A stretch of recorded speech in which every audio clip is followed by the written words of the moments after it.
नमस्ते बच्चों। आज मैं माधुरी तिवारी आप लोगों को कक्षा 10वीं की पुस्तक क्षितिज से गोस्वामी तुलसीदास द्वारा रचित राम लक्ष्मण परशुराम संवाद का प्रसंग 5 और 6 पढ़ाऊंगी। तो चलो शुरू करते हैं। तुम तो कालू हाक जनु लावा, बार बार मोहि लागी बोलावा। लक्ष्मण परशुराम जी से कहते हैं, आप तो जैसे बार बार आवाज़ लगाकर काल को मेरे लिए बुला रहे हैं। सुनत लखन के वचन कठोरा, परशु सुधारि धरेउ कर घोरा।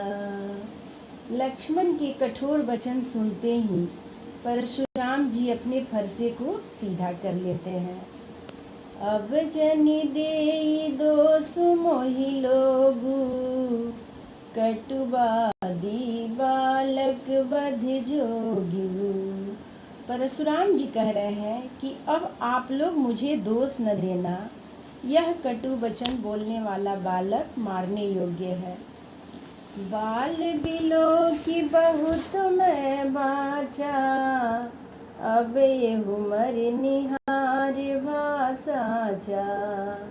इसे बालक समझकर मैंने बहुत बचाया, किंतु अब यह सचमुच मरने को आ गया है। अब इसे मरने से कोई नहीं बचा सकता। कौशिक कहा क्षमिया अपराधु, बाल दोष गुण गनहि न साधु। बेटा जी, यहाँ कौशिक का मतलब विश्वामित्र जी से है। विश्वामित्र जी कहते हैं, हे नाथ, अपराध क्षमा कीजिए। सज्जन बालकों के गुण और दोष को घृणा नहीं करते हैं। खर कुठार में या करुण कोई, आगे अपराधी गुरुद्रोही। अकरुण का मतलब होता है बेटा जी, जिसमें करुणा न हो। परशुराम जी कहते हैं, तीखी धार के कुठार और मुझ क्रोधी के सम्मुख यह गुरुद्रोही उत्तर दे रहा है। उत्तर देत छोड़ो बिनु मारे, केवल कौशिक शील तुम्हारे।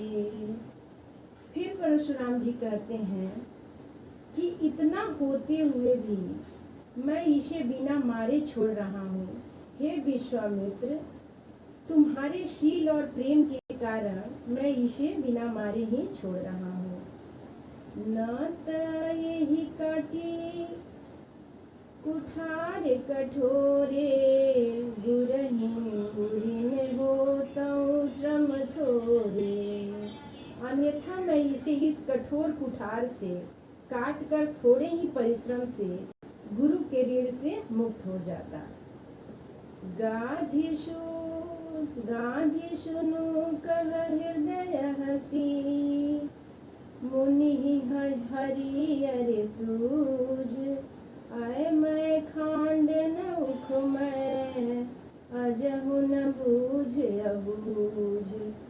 यहाँ गांधी से मतलब बेटा जी, गांधी के पुत्र विश्वामित्र से है। और अयमय का मतलब होता है लोहे से बना हुआ, और उखमय का मतलब होता है गन्ने से बना हुआ। विश्वामित्र जी परशुराम जी के वचनों को सुनकर मन ही मन हंसकर कहते हैं कि मुनि को सर्वत्र हरा ही हरा सूझ रहा है।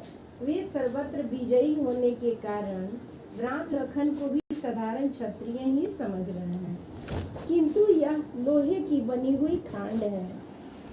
इसकी ईख की खांड नहीं है, जो मुंह में लेते ही पिघल जाएगी। दुख तो इस बात का है कि मुनि इनके प्रभाव को समझ नहीं रहे।